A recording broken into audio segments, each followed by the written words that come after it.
Hey, it's Clay, and this will be a video chart on ticker symbol GXXM. We will take a look at the 30-minute time frame.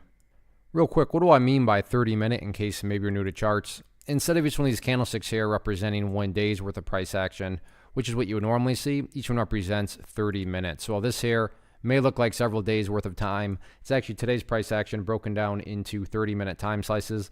I like you this time frame. That does a good job of telling the quote-unquote story of the price, and then makes mapping out where levels of support and resistance a bit easier to see. I've done this analysis before. That is where these red and green line annotations are coming from, although it's been a while, so I don't remember exactly when the last time was, but I do want to get a little bit more perspective here on things. So overall, things are looking pretty shaky right now, and I realize I state the obvious when I say that, but the price at this point is now sitting down near some pretty interesting territory, and that is right here at 002. If you go back into the history of things, you can see 002 had quite a bit of price congestion down around here, and that is right where the price, finally kind of after the price congestion really came to life and made that big move, and now the price is essentially right back to where it was. And the reason this level is very, very important is, and I'm not saying this will occur, but why is this area so important? Well, if the price were to break down below 002 and then just continue on down, at that point, you would literally have the price back to where it started, and even, essentially lower than where it started. What is it started? Well, this big old move right there.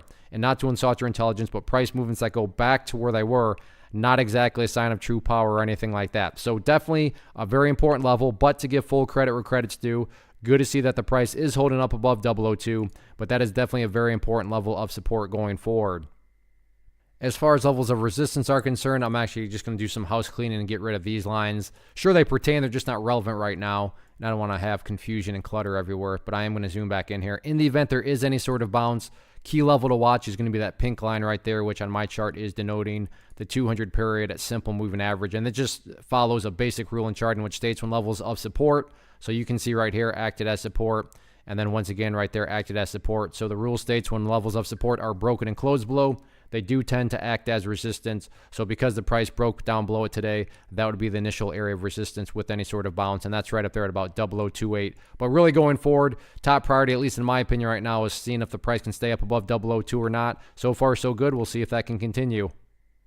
One of the biggest questions that I get is, hey Clay, how do you find the stocks that you trade? So what I've done is put together a free resource guide where I talk about the tools that I use to locate stocks that I find interesting and think may have potential. So if that sounds like something that could add value to you as a trader, then click on the image that is up on the screen right now and I will email you the guide. The guide itself is very short and to the point, and best part, it's completely free.